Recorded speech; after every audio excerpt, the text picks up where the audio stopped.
This is the IELTS listening test. You will hear a number of different recordings and you will have to answer questions on what you hear. There will be time for you to read the instructions and questions, and you will have a chance to check your work. All the recordings will be played once only. The test is in 4 parts. At the end of the test, you will be given 10 minutes to transfer your answers to the answer sheet. Now turn to Part 1.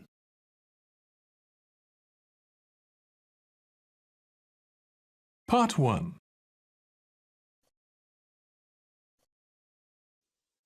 You will hear a man talking first to a receptionist and then to a doctor at a health centre.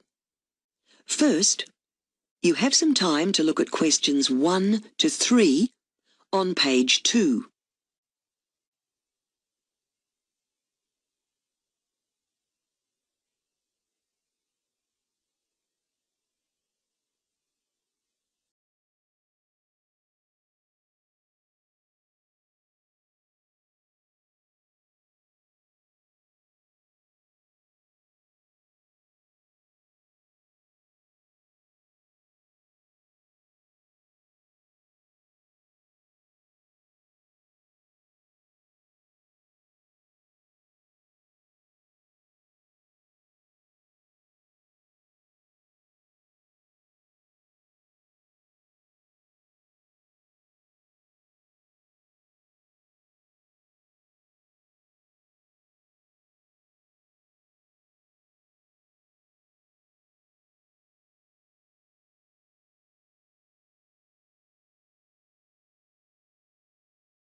Now we shall begin.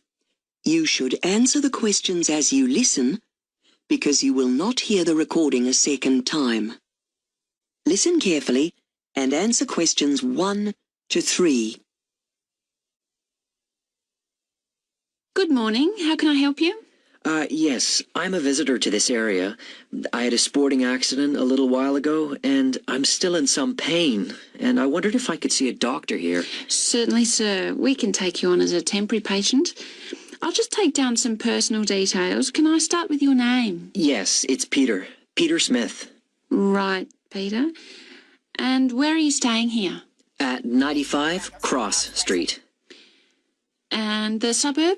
Walkley. That's Walkley. And can I have a contact phone number? It's 4689-5324. Thanks. Okay. If you'll just wait down there, the doctor will see you in a minute.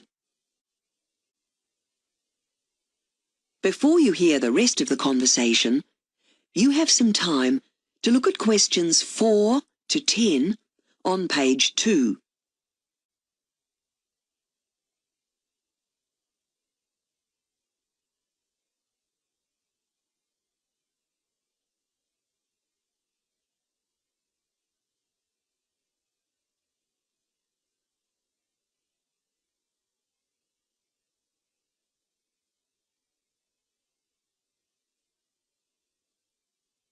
Now listen and answer questions 4 to 10.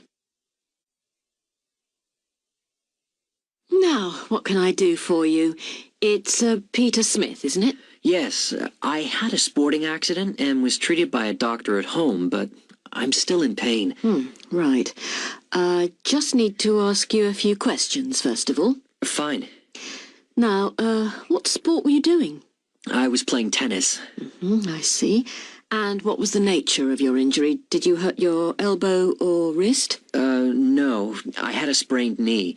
That was the original problem. Right. And when did this happen? It was 3 weeks ago now. So that was June 18th. Fine. And you say you had medical treatment? Yes. The doctor said I didn't need an x-ray or anything, and he just told me to use an ice pack. An ice pack. Fine. Yes, and I've been using a walking stick to help me get around. Right, now, what problems are you experiencing at the moment? Are you having any problems walking? Well, I can walk okay, but I still can't go upstairs, so I've been sleeping downstairs. Now, you say your knee still hurts? Well, no. Actually, it's recovering nicely. It's my back that's hurting me now. It really aches at night, and I can hardly sleep. Well, there's a few different things I can suggest for that. Great. First, you should put your stick away, as that's probably the source of the problem. It'll be making you unbalanced. Oh, really? I wish I'd known. After that, I can prescribe you something to relax the muscles in your back. Oh, sorry to be difficult, but I've had something like that in the past, and there were lots of side effects, and I had to stop taking it. Can you recommend anything else? Well, yes, we do have a leaflet showing some exercises you can do to help yourself at home. If you do them every day, they'll soon be effective. Great. I'll do that.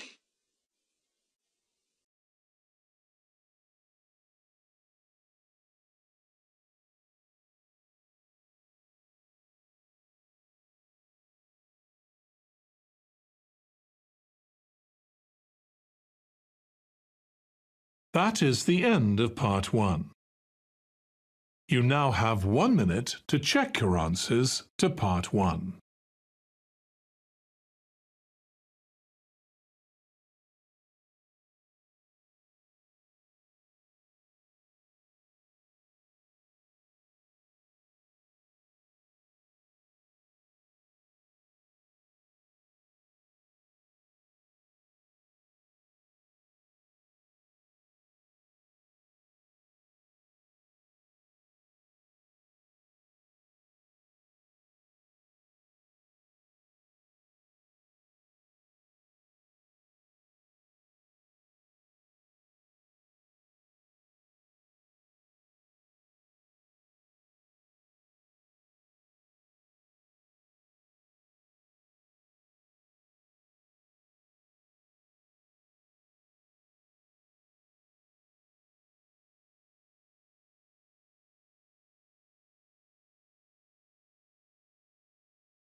Part 2. You will hear a radio announcer describing a city in New Zealand called Gisborne. First, you have some time to look at questions 11 to 16 on page 3.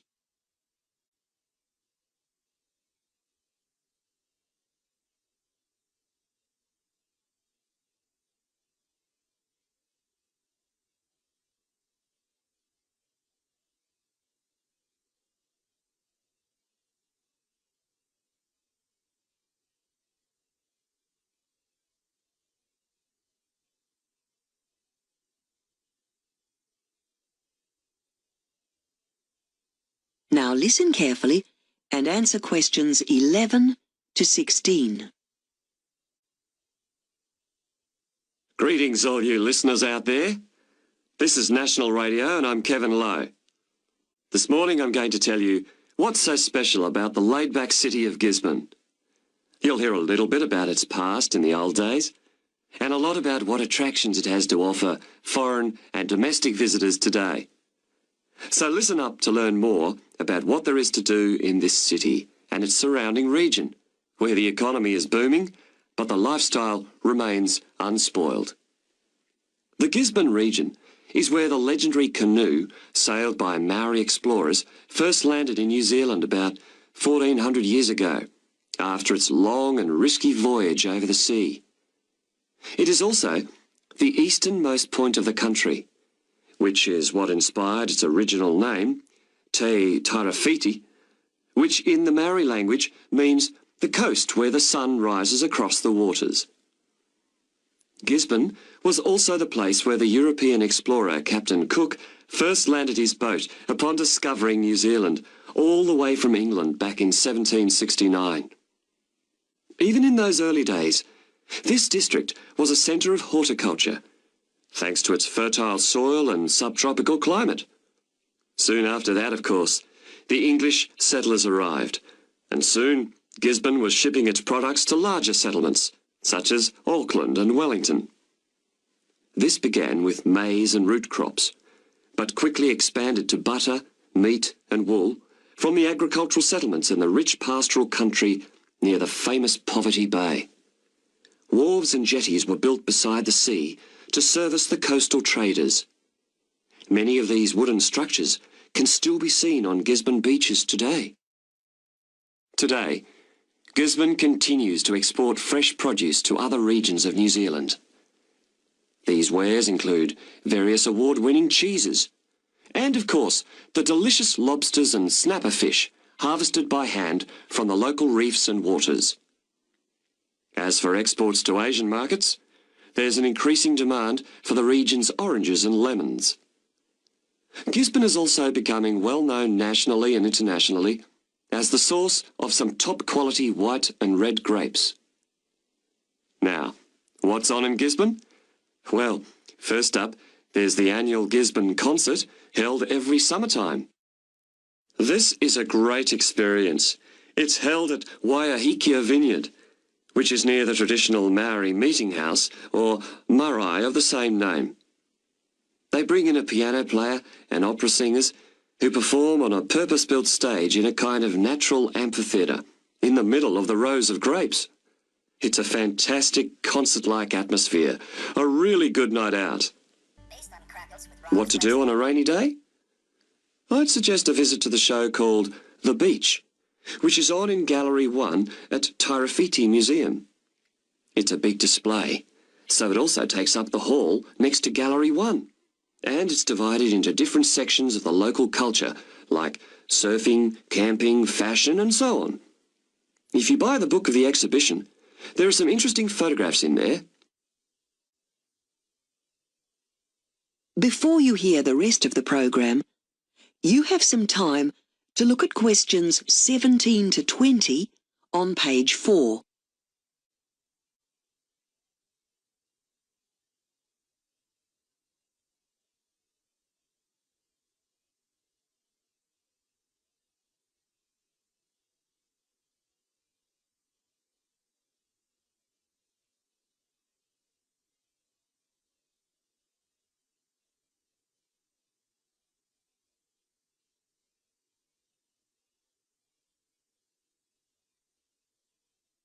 Now listen and answer questions 17 to 20.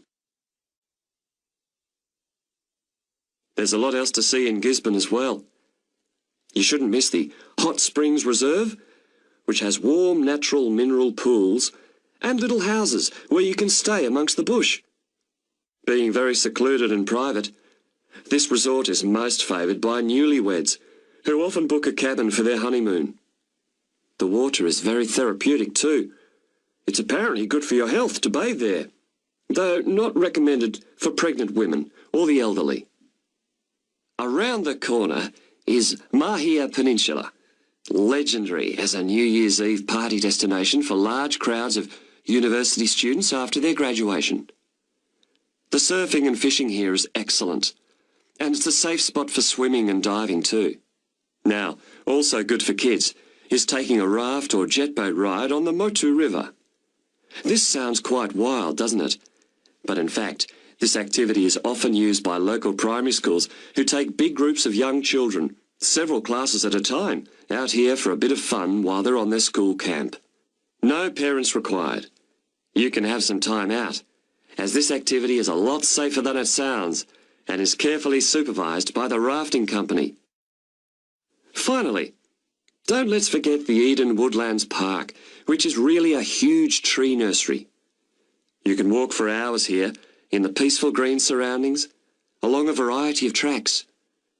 There's even a very nice walkway made wide enough for those in wheelchairs, so that everyone can go along and enjoy Mother Nature at her best.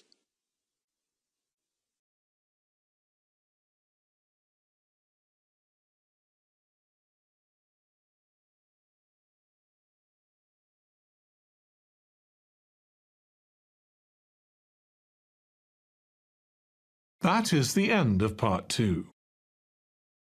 You now have 30 seconds to check your answers to part 2.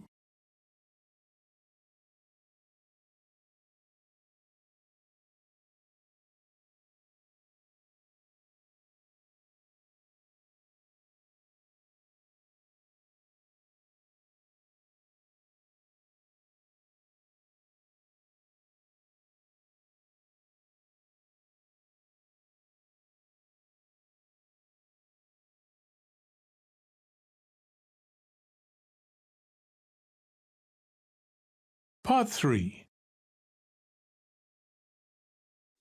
You will hear 3 marketing students discussing their research findings on vehicles known as SUVs, or four-wheel drive vehicles. First, you have some time to look at questions 21 to 25 on page 6.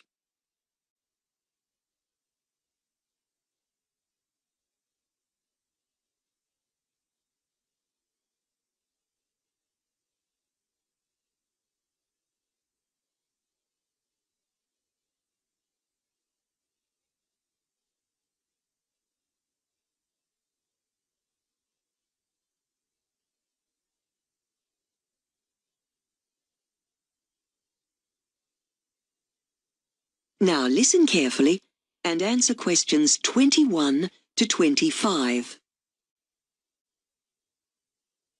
So, guys, have you got all your notes on four-wheel drive vehicles?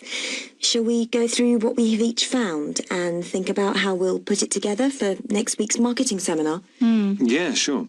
Let's start with what these cars were originally designed for. Oh, I've got something on that here. Well, four-wheel drives, or sports utility vehicles as they are officially known, SUVs for short, were originally designed for off-road use by people who need to get to remote areas out in the bush, for instance.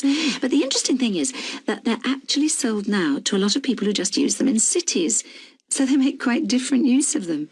Okay, then maybe we should make a list of their advantages, shall we?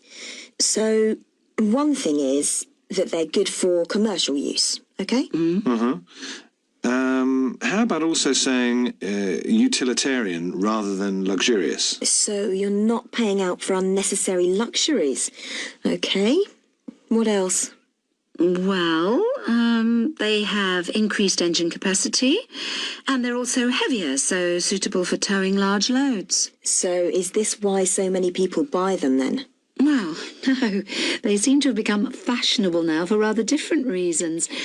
Research carried out by automobile clubs shows that people buy them for business because of the sort of image they project. And mums like to drive their kids to school in them because they think they're safe. So that's another reason. And you can get about 7 people into one of these. So we could say seating capacity is another factor.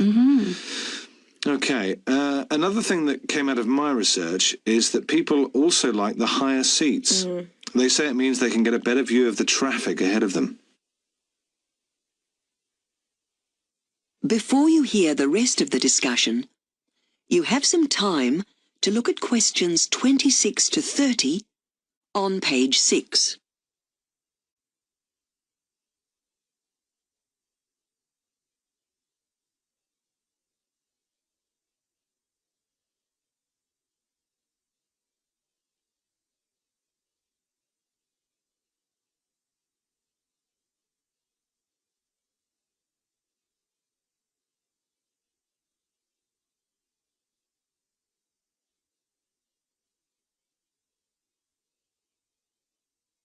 Now listen and answer questions 26 to 30.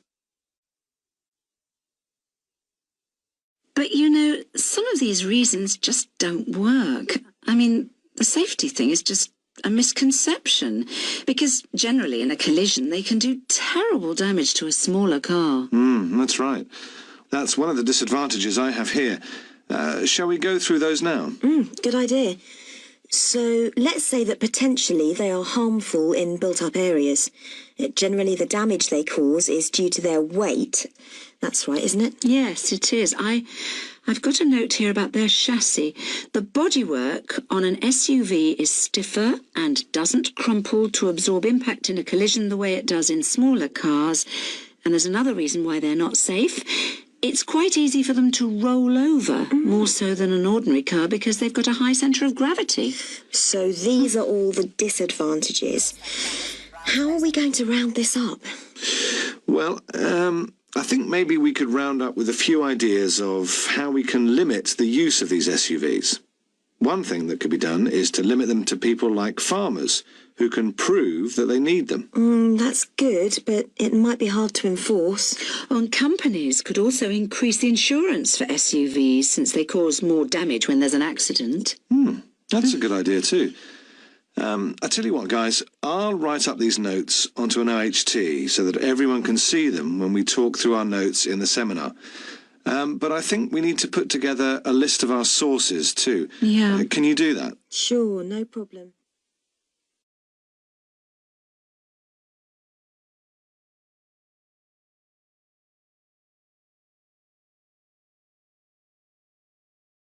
That is the end of part 3. You now have 30 seconds to check your answers to part 3.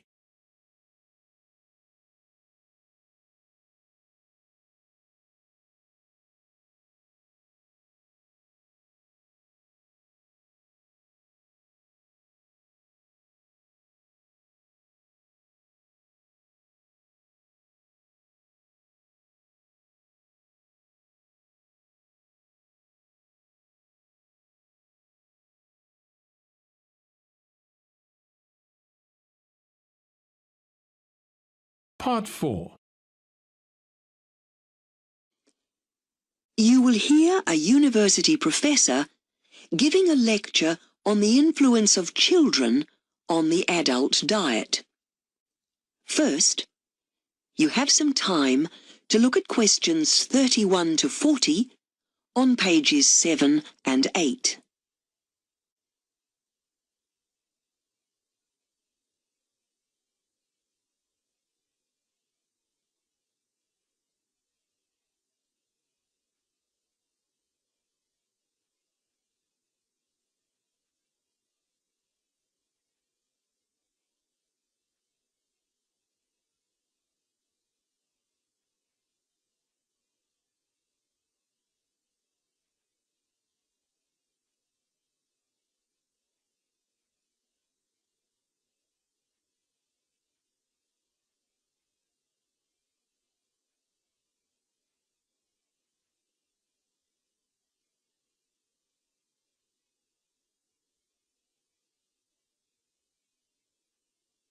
Now listen carefully and answer questions 31 to 40.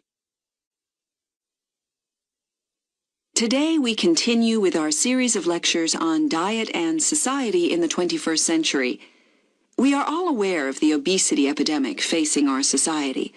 The reasons for this are well documented and are mainly due to poor eating habits coupled with too little exercise. In fact, a National Health and Nutrition Survey here in the U.S. concluded that the average total food intake increased considerably between the years 1971 and 2000. This appears to be a general trend across most age groups. In fact, apart from the over 60s, all areas of American society are consistently above the dietary guidelines for caloric intake and saturated fat. However, total fat consumption is highest for teenagers, and there is a clear correlation with fast food consumption. Among the wide range of factors influencing an individual's dietary choices, one of the strongest influences is the home. It will come as no surprise that within a family, the fat intakes of husbands and wives and parents and children who cohabit are remarkably similar. Many people assume that this relationship indicates the influence of parents on their children, but we wanted to ask if children influence poor diets in adults. This hypothesis had not been tested in a national sample until now. In our study, we focused only on adults, and we set our lower age limit at 17 and the upper one at 65. The key variable was the presence or absence of children, so we identified only those adults whose children were under 17. Other variables included the age of the adult, level of education they had reached, their ethnic background, their income, and foreign-born status. To obtain our data, first we conducted interviews in the respondents' own homes, and all in all, we interviewed 6,600 adults aged over 17. Then we invited them to mobile examination centers where surveys were conducted. From this information, we were able to focus not only on the total fat intake, but also on the person's total caloric consumption. Our results show that the presence of children led to significantly higher levels of both fat consumption and saturated fat in adults. We found on average that adults with children in the home ate 4.9 grams per day of fat more than adults without children. This result is consistent irrespective of race, gender, or age. The foods more commonly were convenience items high in fat or sugar, including pizza, salty snacks, and ice cream. Interestingly, there is a significantly higher percentage of adults in this group who drink milk.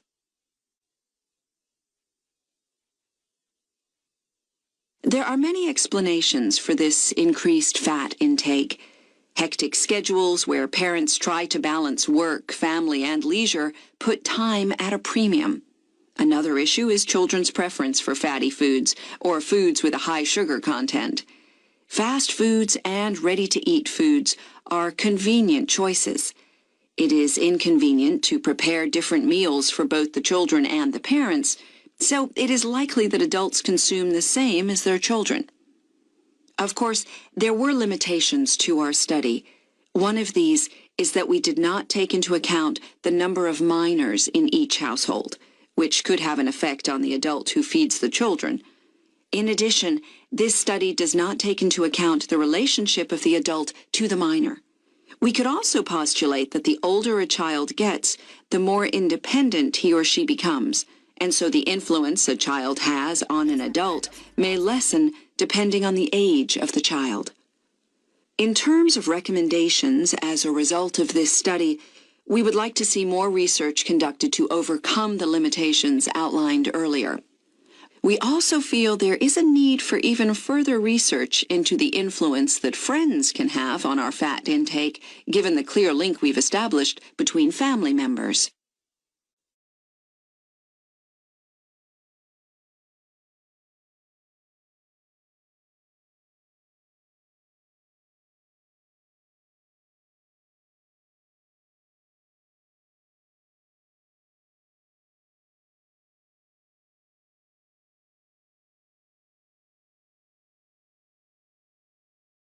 That is the end of Part 4.